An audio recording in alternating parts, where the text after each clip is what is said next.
A trip of a lifetime ends with 3 men shot in the head and dumped in a well, all for the theft of car tyres in Mexico. The 27th of April marked the date 2 Australian brothers, Jake and Callum Robinson, along with their American friend Jack Carter Road, went missing on what was meant to be the trip of a lifetime, but ended in horrific execution-style murders of them all.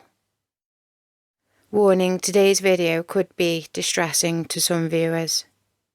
Viewer discretion is advised. The brothers had already enjoyed the music, bright lights, and amazing atmosphere of the popular music festival, Coachella. The festival took place in California, and after this, the men had continued their journey, crossing the state's border into Mexico, planning idyllic surf days and camping out under the stars. The men were said to have set up camp with their tents in a place called Puente San Jose, which is said to have become more dangerous with roadside robberies, but has not deterred surfer lovers from going there to enjoy the quiet and peaceful beaches they adorn. Puerto Santo Tomas is a coastal village in the Ensenada municipality of Baja California, located on the Pacific coast of Mexico, or Mexico. Baja, most of the region is extremely remote. This means there are smaller police forces which have limited budgets. The vast majority of the peninsula is so remote it does not have many actual paved roads. So I'm guessing not a lot of vehicles even pass by some of these areas, and rarely see more than one group of people at a time, making it perfect for a surfer's retreat, wanting to catch the waves and enjoy a private location. You could apparently drive hundreds of miles without seeing a gas station, so yes, extremely remote. Oh, I couldn't handle that. Unfortunately though, it also means that cell signal is actually totally unavailable in many of these areas, making contact with loved ones back home very hard.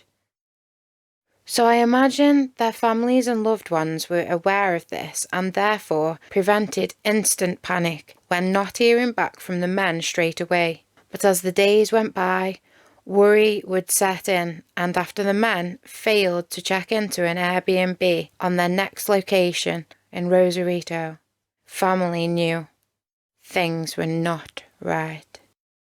Mexico is known for having a high rate of violence and murder, but more often than not, these murders and crimes are left unsolved.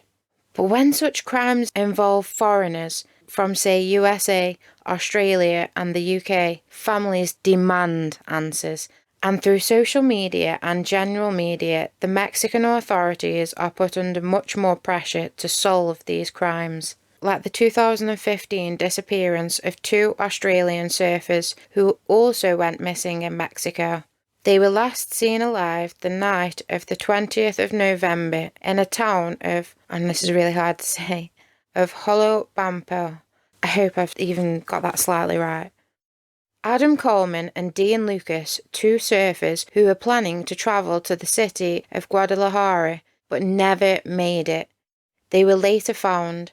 Adam was shot in the face and they were located in a burnt-out camper van in the northwestern Sinaloa state. Authorities worked swiftly to solve the murders due to the pressure of the media and family members back in Australia. It seems they wanted to do the same in this case, as they did promptly react in trying to locate the 3 missing men. It was said that as soon as the Mexican police arrived at the men's known campsite, it was clear that something had gone violently wrong. There were reportedly both bloodstains and marks, as if heavy objects had been dragged, leading to the suspicions of an attack that had taken place there. Apparently, the attack took place around the 28th to the 29th of April 2024.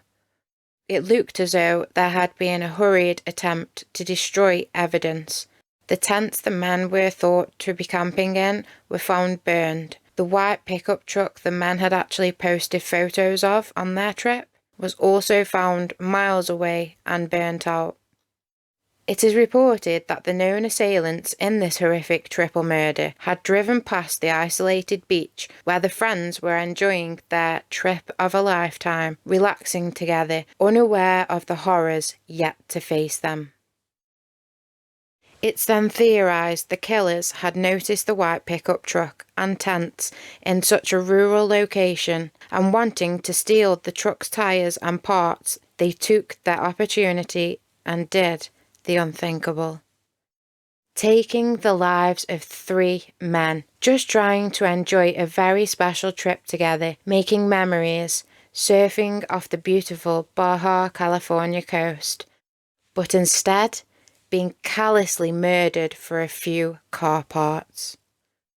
Oh, horrific. Just absolutely astounding this happens, even though unfortunately we know it does happen, and all too often. Supposedly, Baja California is one of Mexico's most violent states and gripped by gang violence, and the risk of crime and kidnapping is said to be so high that the US State Department actually advises all Americans to reconsider travelling to there. The bodies of Jake, Callum and Jack were finally located 6 days after their known disappearance on a ranch in Santo Tomas, which was said to have been extremely hard to get to. They were found horrifically and brutally discarded in a 50-foot deep well, like absolute trash.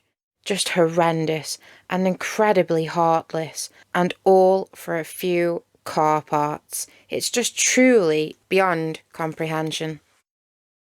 The well had been covered with wooden boards, making it even harder to find and locate the bodies of Callum, Jake and Jack. And once found, it took authorities and workers hours to winch the bodies up and out of the well.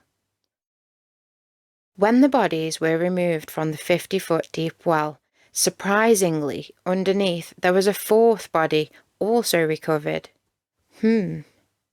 Apparently, the attackers, who were recently captured, were supposed to have confirmed to have previous knowledge of the 4th body, which could just mean that they had seen the body when discarding of the surfers, or the possibility they also ended that person's life too.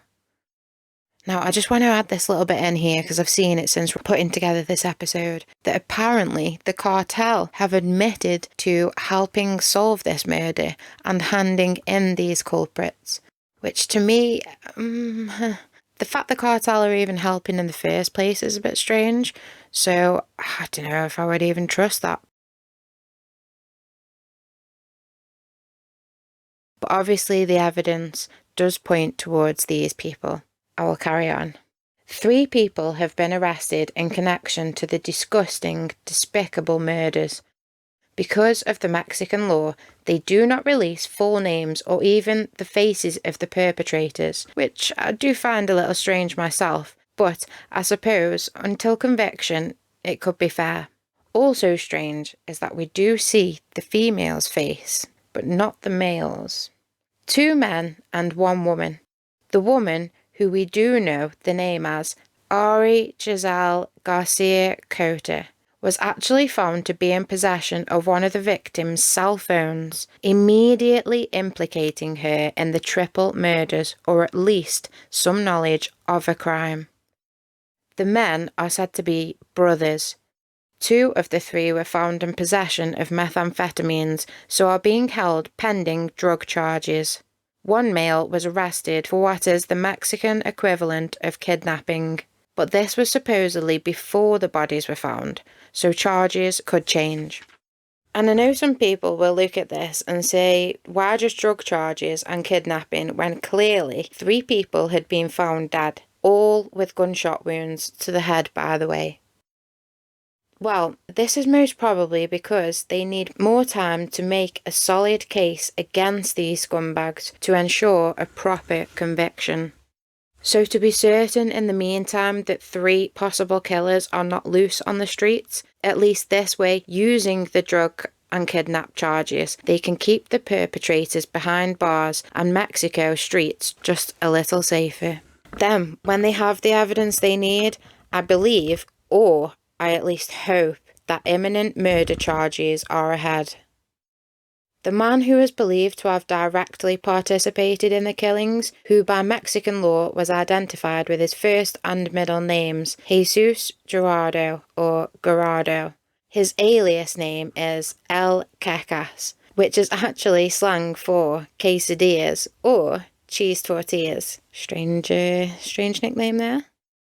Jesus's past criminal record includes drug dealing, vehicle theft, and domestic violence, showing what kind of true scum this human is. A court appearance recently took place where Jesus's girlfriend, Ari Cota, turned on him, probably to protect herself.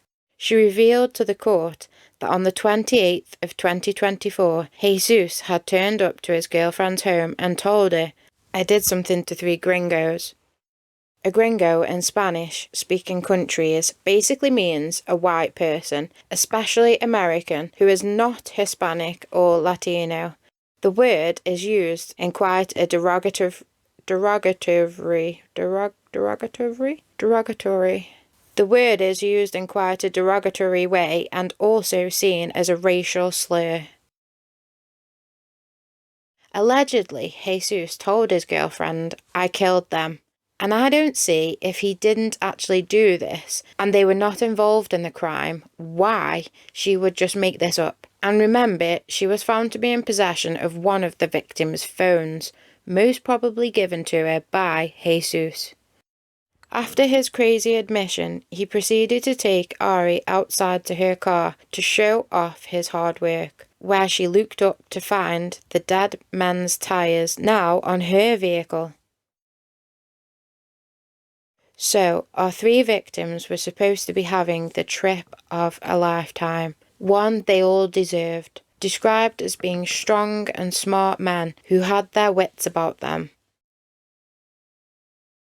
Jack Carter Road, the brothers' American friend who joined them on the trip, may have previously lived in Guatemala with friends and thought to have been able to speak Spanish and even perhaps fluently, so should have been able to communicate with the killers if he needed to, but this is not fact for sure. Jake Robinson, one of the brothers on the trip, 30, from Perth, the capital of Western Australia, was a doctor who had a strong passion for surfing, enjoying the chance to work in the hospitals along the beaches. Jake had taken time off from his job as a doctor and had flown to the US 2 weeks earlier to visit his older brother Callum, who was living in San Diego with his girlfriend Emily Howarth. This surfing trip was actually to celebrate Callum's 33rd birthday, which would have been on May the 1st. But tragically, it's believed Callum may not have lived to be 33 or celebrate his birthday before being brutally executed. Callum Robinson was a 32-year-old lacrosse athlete from Perth, Australia, but was living in San Diego with his girlfriend Emily, and he considered the USA his second home. Callum's sports manager, Gary Shipman, told Daily Mail Australia that he had texted Callum to wish him a happy birthday, but received no response. Callum had played in the US Premier Lacrosse League and was really making a name for himself. And like his clearly intelligent doctor brother, both had a bright future ahead of them, stolen away. Then we have the brother's friend, Jack Carter Road, 30, who was also a resident of San Diego and was employed at a technology services company in the city since December 2019. In 2012, he founded a clothes company called Loma Apparel. He also played professional football in Guatemala's top-tier National League. Jack had proposed to his fiancée, Natalie, last year, and they were due to marry on August the 17th, 2024, just a few months away. That is so tragically sad. These three men literally had their lives, their futures, and their dreams ripped away from them and all their loved ones over a few car tyres. Crazy. Each of the men were found with bullet wounds to the head and the back, I believe. I could be wrong there.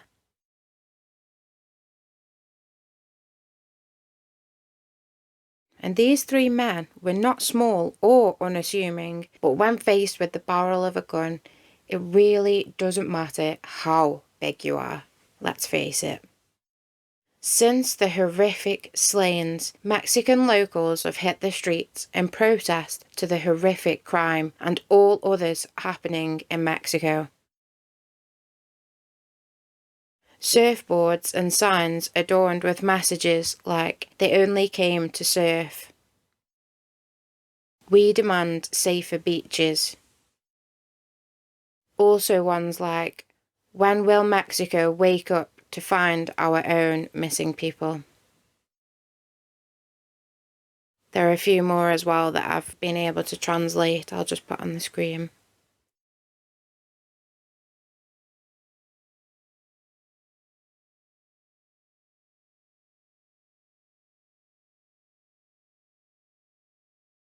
A group of surfers performed a paddle-out ceremony and ocean vigil to honour the three surfers. That's beautiful. Now, if we look at the Baja Peninsula, the state of Baja California, it is supposedly said to be one of the most dangerous places in the entire country, especially in the last 10 years. The homicide rate has risen from 17.7 per 100,000 in 2012 to nearly quadrupling to 70.1 in just 8 years. There have been more than 30,000 homicides a year in Mexico for more than 6 consecutive years. What? That is insane. That is crazy scary. Not sure I'd be travelling there for my holidays, even though it looks beautiful and I really would like to.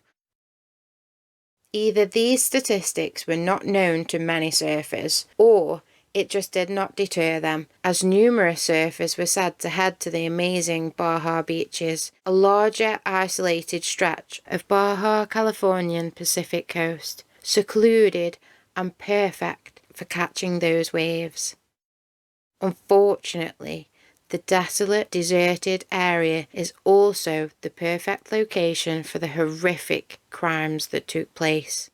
To me, this certainly sounds like an execution-style triple murder, which means the victims are aware but unable to defend themselves or resist, and is often seen when the victim or victims are made to kneel down, as for example, they are shot in the head, and perhaps from behind. And considering that all three men were found to have been shot in the head, it seems to me that this is very likely that it is an execution-style murder, triple homicide. And unlike how certain people, like the Mexican authorities, have reported that they believe the men were shot because they were defending the truck and must have intervened to prevent the theft, I totally disagree. If this was the case, it's very unlikely that all three men would end up with bullets to the back of the head. I mean, just picture the scene. There are multiple culprits or murderers and 3 male victims in a panicked situation, like the brothers and their friend rushing to defend their truck, and at least one bad guy with a gun. We would surely, in this situation, see bullets hitting the victims randomly in various areas of the body, as the gunman or man fire at them, protecting their belongings, not 3 perfect head wounds.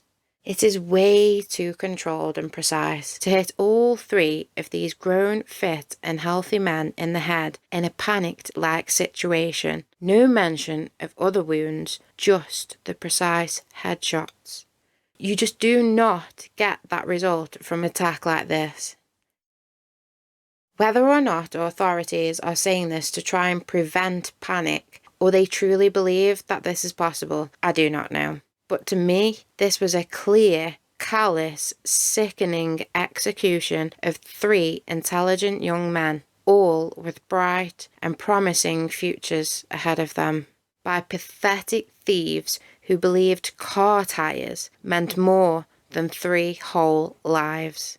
All they wanted was to enjoy some surfing together and to celebrate Callum's 33rd birthday, a trip of a lifetime, turned into complete horror. What a tragic, disgusting and disturbing story.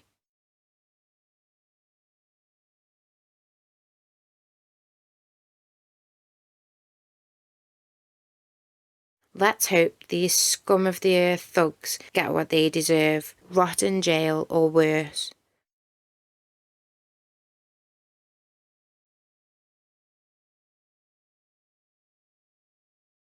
Please tell me, what are your thoughts on whether you believe the men stepped in to protect their belongings but ended up getting shot?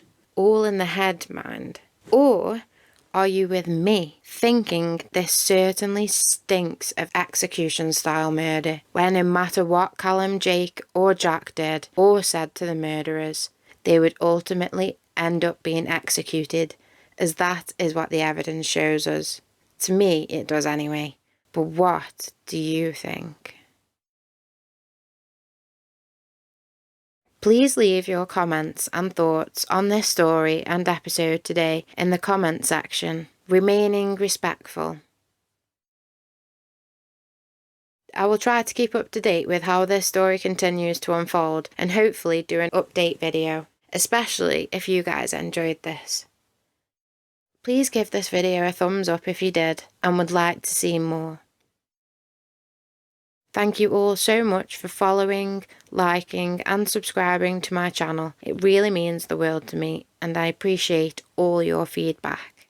If you would like to get to know me a little better and see perhaps a more lighter side to me, besides crime and murder all the time, you can follow me on Facebook at JenJen. Take care everyone, and remember to always fully research a country you are planning to travel to and what crime rate they have. Thanks again everyone. Hasta la proxima vez. Until next time, Random Jen.